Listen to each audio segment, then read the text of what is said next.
જય શ્રી મહાકાલ. થોડા દિવસ પહેલાં હું મહાકાલ ગઈ હતી અને મહાકાલ લોક જોવા ગઈ. એ દિવસે હું થોડી ઉદાસ હતી.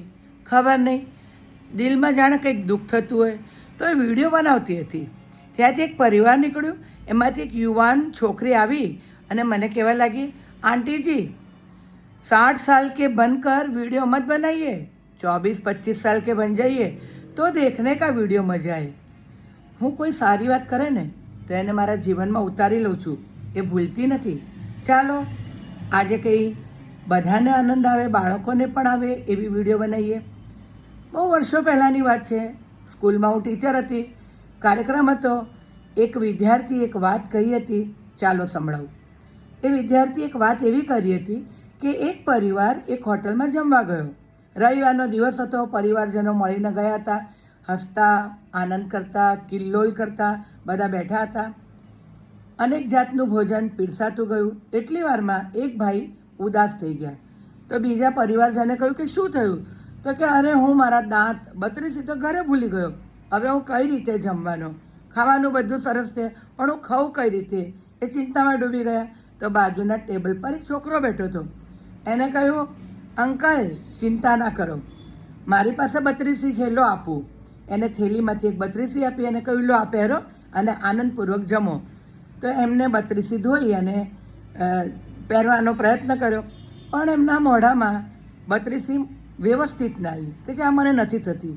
તો કે ચિંતા ના કરો, બીજી પણ મારી પાસે છે. બીજી પહેરવા પ્રયત્ન કર્યો, એ પણ મોઢામાં ફિટિંગ ના આવ્યું. ત્રીજી આપી. એમ કરતાં કરતાં 4-5 32 આપી દીધી. અને પછી એક 32 એમના મોઢામાં ફિટિંગમાં એમના જડબા પર આવી ગઈ અને એ ખૂબ જ આનંદપૂર્વક ભોજન કરવા લાગ્યા. પેટ ભરી ભરીને જમ્યા.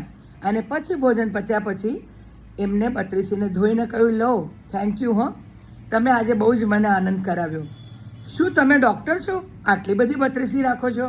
તો કે ના, હું ડૉક્ટર નથી, હું સ્મશાનમાં ઝાડુ વાળું છું. અને મળદા સાથે કોઈ પણ 32 આવી હોય અને મને મળે છે તો હું બધી ભેગી કરું છું. જો આ થેલી ભરીને, અને કોઈને જરૂર પડે છે તો હું ફ્રીમાં આપું છું. આ પણ પુણ્યનું કામ છે ને. ઉપરથી મને કેટલા આશીર્વાદ મળતા હશે. પછી એમને ખબર પડી કે આ તો મળદા પર પહેરાયેલી 32 હતી કે મળદાની પાસે મૂકી હશે કોઈએ, પરિવારજનોએ. પછી તો એમને જે સાંભળ્યું ને, ઉલટીઓ થવા માંડી. ઉપરા ઉપરી ઉલટીઓ કે જે અમે શું ખાધું? અરે મેં એક મળદાની 32 પહેરીને ભોજન કર્યું. એમને એવી મગજ ઉપર અસર થઈ તો કે ચિંતા ના કરો, હું ધોઈને લાવ્યો છું, આ તો પુણ્યનું કામ છે, તમે પેટ ભરીને જમ્યા. આમ જોવા જઈએ તો પેટ ભરીને જમ્યા હતા પણ બધું બહાર આવી ગયું. જીવનમાં પુણ્ય કરો. જે ભૂખ્યા હોય, અપંગ હોય, લાચાર હોય એમને ભોજન કરાવજો. તરસ્યા હોય એને પાણી પીવડાવજો. પક્ષીઓને દાણા ખવડાવજો. આ પણ પુણ્ય છે. કેવી લાગી? યુવાનોને તો આ વાત ગમી હશે. અને મેં પણ આજે 55-60 વર્ષ પછી પણ 25 વર્ષની બનીને તમને વાત કહી. મારી વાત તમને કેવી લાગી? મજા આવી ને? આનંદિત થયા ને? જય શ્રી મહાકાલ.